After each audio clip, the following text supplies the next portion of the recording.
রবিবার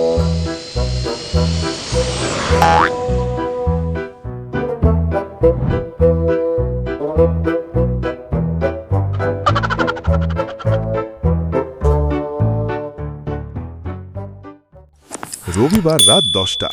সায়ন আয়নার সামনে দাঁড়িয়ে নিজের ভুঁড়িটার দিকে তাকিয়ে গভীর দীর্ঘশ্বাস ফেলল। গত মাসে কেনা জিন্সটা আর কোমরে উঠছে না। সায়ন মনে মনে প্রতিজ্ঞা করল, ব্যাস অনেক হয়েছে, কাল সোমবার থেকে কড়া ডায়েট, নো মিষ্টি, নো ভাত, শুধু শসা আর গ্রিন টি। গুগল ঘেঁটে সায়ন একটা চার্ট বানিয়ে ফেলল। সকালে শুধু এক বাটি ওটস, গরম জলে সেদ্ধ, চিনি ছাড়া। সায়নের মা রান্নাঘর থেকে চেঁচিয়ে জিজ্ঞেস করলেন, কাল সকালে আলুর পরোটা খাবি তো?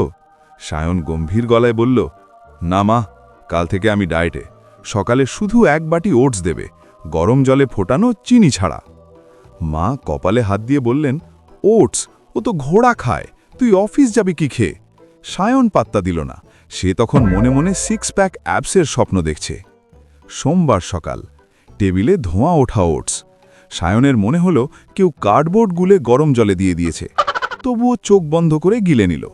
অফিসের পথে বাসস্টপে দাঁড়িয়ে তার মনে হতে লাগলো পৃথিবীটা বড্ড বেরঙিন। পাশের দোকানের কচুরির গন্ধে তার কলিজা শুকিয়ে যাচ্ছে। দুপুর 2টো, অফিসের লাঞ্চ টাইম। সায়নের টিফিন বক্সে শসা আর 2টো সেদ্ধ ডিম, আর ঠিক তার পাশেই কলিগ অনিমেষ টিফিন বক্স খুলল। ভেতর থেকে বেরিয়ে এলো গলদা চিংড়ির মালাইকারি আর বাসন্তী পোলাও। গন্ধে গোটা অফিস মমো করছে।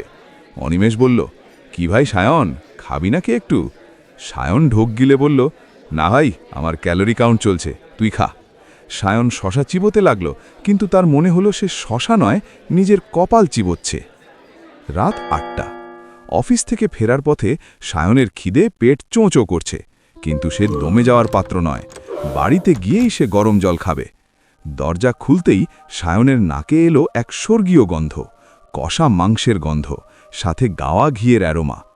সায়ন রান্নাঘরে উকি দিয়ে দেখল মা বিশাল কড়াইতে খাসির মাংস কষাচ্ছেন।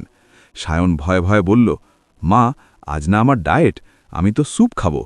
মা খুন্তি নাড়াতে নাড়াতে বললেন, তোর জন্যই তো এত কষ্ট করে রাঁধলাম, বুড়ো বয়সে এতক্ষণ দাঁড়িয়ে রান্না করলাম, আর ছেলেটা খাবে না? তুই কাল থেকে ডায়েট করিস, আজ গরম ভাতের সাথে 2 টুকরো আলু আর ঝোল দিয়ে মেখে খা। ব্যাস, সায়নের ডায়েট প্ল্যান ধপাস করে পড়ে গেল।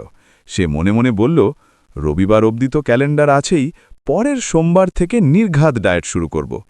10 মিনিট পর সায়ন গামলা ভর্তি ভাত আর খাসির মাংস নিয়ে বসল। মাংসটা একদম দারুণ হয়েছে।